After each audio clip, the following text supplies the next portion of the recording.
E aí, gente, tudo bem? Hoje a gente vai aprender o processo de referenciação e progressão, que são processos de construção de sentido do texto. Antes da gente progredir com o assunto, é importante a gente relembrar que texto ele é um tipo de interação discursiva. Isso vocês viram lá no primeiro ano do ensino médio. Ou seja, a gente sabe que o ser humano, ele constitui-se como ser humano, como pessoa, dentro de um contexto histórico, dentro de um contexto social, econômico, cultural e político também. Ou seja, o ser humano ele nasce numa sociedade que tem já uma história. Dentro dessa história, o ser humano vai aprender o seu papel na sociedade, vai aprender os valores culturais dessa sociedade que ele nasceu, que ele está inserido, os valores econômicos e políticos. Como a atividade linguística ela é um produto do ser humano, a atividade linguística, digo aqui, a atividade linguística verbal, ela é um produto do ser humano, então ela reflete nessa personalidade que é o ser humano. Ou seja, a atividade linguística, ela reflete as interações sociais, o contexto histórico que esse ser humano está inserido, reflete também no pensamento do ser humano que fala ou que escreve, no pensamento cultural, no pensamento econômico, no pensamento político. A gente já falou isso em sala, quer dizer que o discurso não é neutro, certo? Ele reflete para a opinião de quem o produz, ou reflete para seu pensamento de alguma forma.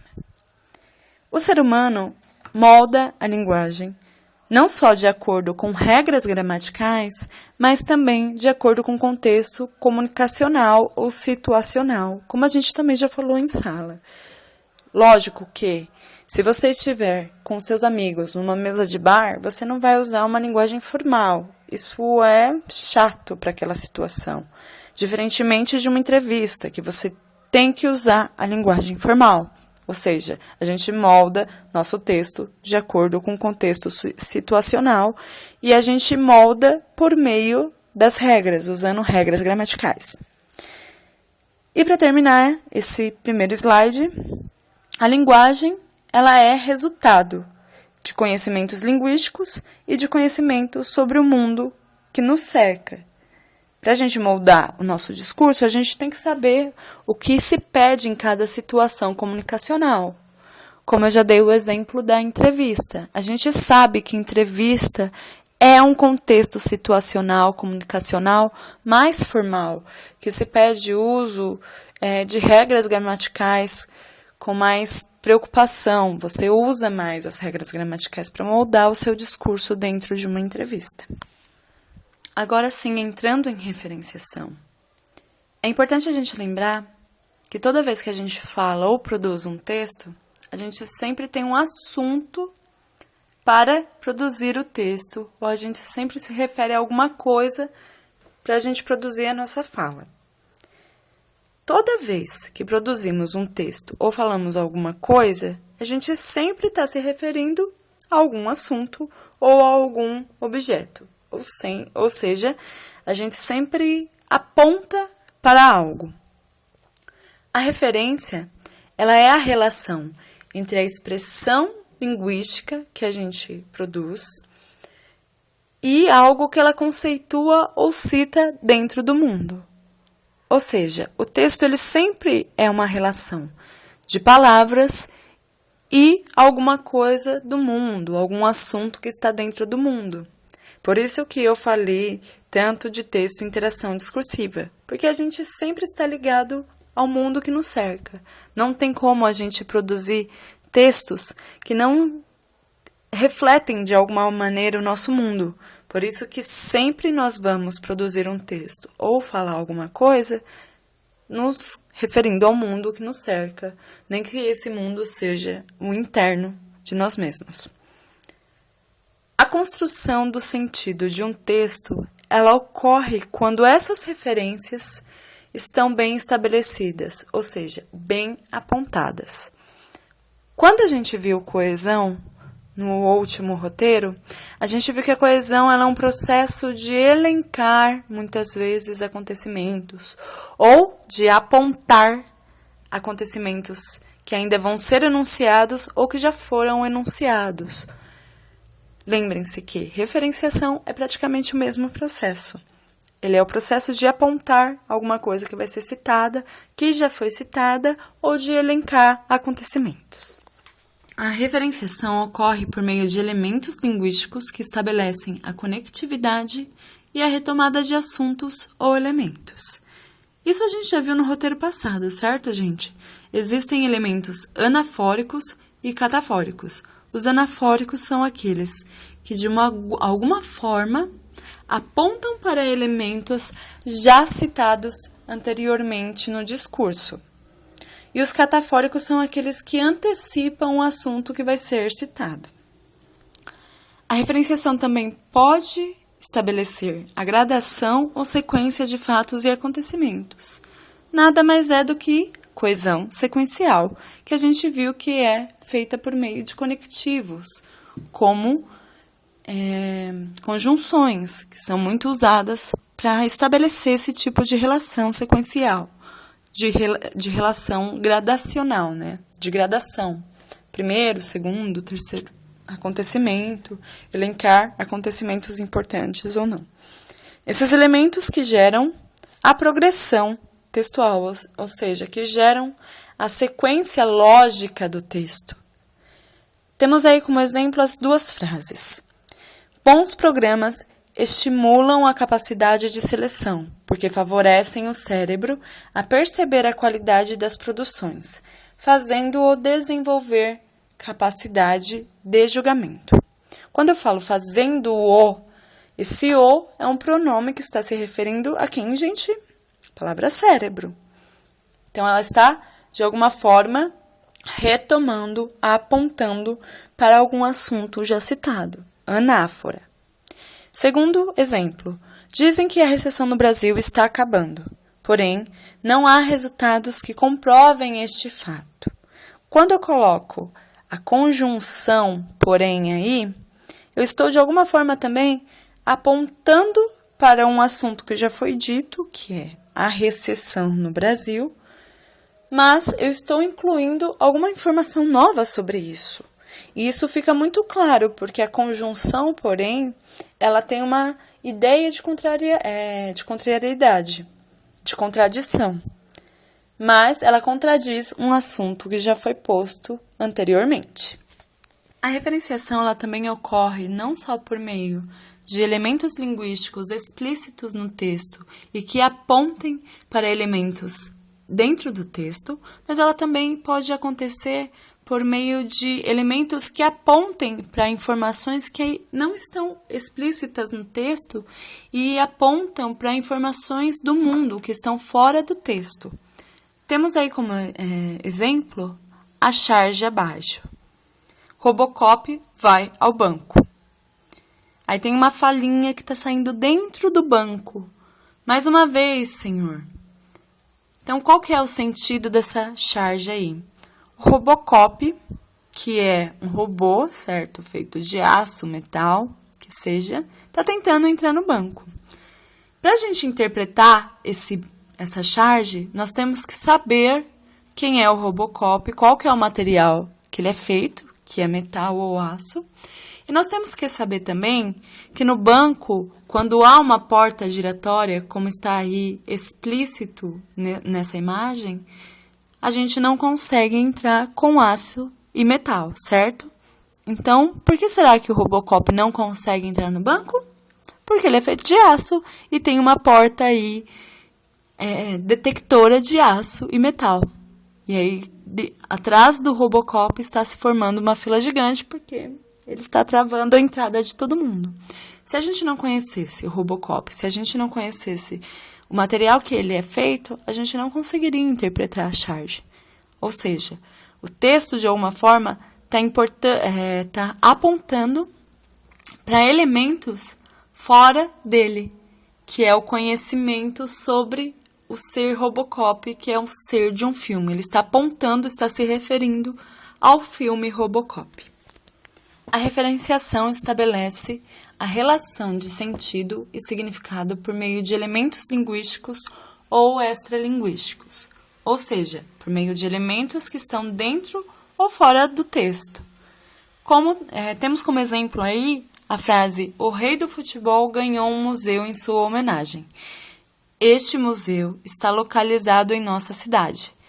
Pelé agradeceu essa bonita demonstração de afeto e gratidão dos fãs. A referenciação ela pode acontecer, então, por meio de elementos endofóricos, que são os elementos que retomam ou citam elementos que estão dentro do texto. Como vimos nessa frase aí que eu citei, o rei do futebol, ela é um certo tipo de referência para o nome Pelé, que está dentro do texto também. Ou seja, quando eu falo o rei do futebol, logo em seguida eu falo Pelé, associa-se que Pelé é o rei do futebol, porque está citado aí dentro do texto. Eu não preciso exatamente de conhecimento de mundo para saber que o Pelé é o rei do futebol, porque eu já citei isso no texto. Então, eu consigo inferir por meio de pistas linguísticas do texto e pistas explícitas, que estão se referindo aí no texto, que estão presentes no texto. Diferentemente da palavra nossa. Quando eu falo nossa cidade, para vocês saberem qual cidade é essa, é necessário talvez conhecer o locutor desse enunciado, que fala que a cidade, que cita que a cidade que ele mora é a cidade que fez o museu para o Pelé. Então, esse tipo de informação, um tipo de informação que não está explícita no texto, ela não está, vamos dizer, visualmente representada. Mas a gente precisa saber qual que é essa nossa cidade. Para isso, a gente tem que lembrar, tem que conhecer onde foi feito esse museu que homenageia o Pelé. Para quem conhece, tem um museu sobre ele em Santos. Então, essa cidade é Santos. Esse tipo de informação que refere-se a um elemento, uma informação que não está dentro do texto, é um tipo de informação esofórica, que cita elementos que estão fora do texto, que exigem um conhecimento de situação contextual ou de mundo do receptor da mensagem. A progressão. Ela é um tipo de construção de um enunciado, pode ser falado ou escrito, a qual ocorre pela sucessão de palavras e o entrelaçamento de informações e elementos linguísticos, ou seja, é o processo de aproximar partes formadoras de um texto. Como vimos, para a gente construir um texto, para a gente entender um texto, a gente precisa ver os elementos linguísticos desse texto, como eles se relacionam, se eles estão coesos, né? Se tem coesão dentro de um texto. Isso é progressão. E é por meio desses elementos que a gente consegue estabelecer o sentido do texto. Ou seja, a gente consegue estabelecer a coerência do texto. A progressão, ela une esses dois sentidos, esses dois conceitos, aliás. Ela une o conceito de coesão e coerência.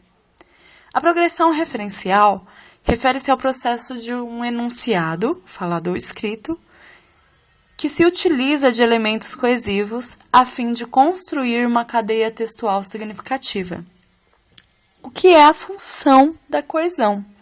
Ela é a construção de um texto por meio de elementos linguísticos que conseguem estabelecer uma relação entre os elementos que estão sendo citados dentro do texto. Já a progressão tópica, ela consiste na progressão de um assunto abordado pelo texto. Na verdade, tópico significa tema, assunto. Então, ele sempre vai se referir ao assunto. Progressão tópica é como esse assunto é abordado, é demonstrado pelo texto que a gente produz ou fala. A progressão tópica pode acontecer de duas maneiras. De forma contínua, quando a gente consegue trazer o assunto de maneira coesa, coerente. Você começa a falar, por exemplo, de chuva no seu texto e termina ainda falando de chuva. E o texto inteiro gira em torno desse assunto. Isso é um texto contínuo. Isso é uma progressão tópica contínua, porque você conseguiu manter o assunto desde o começo até o fim do enunciado. Diferentemente da descontínua, que é quando há mudança de assunto de maneira brusca e desconexa. Sabe quando você está falando com um amigo e fala assim, nossa, esqueci de te falar isso. Ai, poxa, já esqueci o assunto que eu estava falando no começo. Isso é um tipo de progressão tópica descontínua que, inclusive, deve ser evitada. Não, por exemplo, numa mesa de bar, com os amigos, mas, dependendo do contexto, a progressão descontínua deve ser, vamos dizer, abolida. Né? Você está escrevendo uma redação escolar. Não pode haver progressão tópica descontínua. Você está fazendo um e-mail para um chefe no trabalho. Não pode haver a progressão descontínua. Temos aí como exemplo as frases: o rei do futebol ganhou um museu em sua homenagem. Este museu está localizado em nossa cidade. Pelé agradeceu essa bonita demonstração de afeto e gratidão. As duas frases giram em torno do mesmo assunto, que é museu, ou seja, é um tipo de progressão tópica contínua. Diferentemente da segunda frase. Preciso falar de uma coisa urgente sobre a minha avó, mas antes quero saber se vai chover amanhã. Aí você fala, oi? Né? Por quê? A frase começa falando da avó e fala que é muito urgente. Mas se fosse tão urgente, por que a pessoa está perguntando de chuva, pelo amor de Deus? O que essa pessoa tem na cabeça? Progressão tópica descontínua, gente. Isso é progressão tópica descontínua que deve ser evitada de acordo com o contexto. Então, terminamos aí a nossa videoaula. Desculpa por ela ter ficado um pouco mais extensa, mas eu fiz isso porque eu senti muita necessidade, já que o texto da apostila achei que está bem fraquinho, referente a esse assunto. Qualquer dúvida, me perguntem em sala de aula. Anotem as coisas mais importantes deste vídeo para a gente discutir também, tá bom? Obrigada, gente!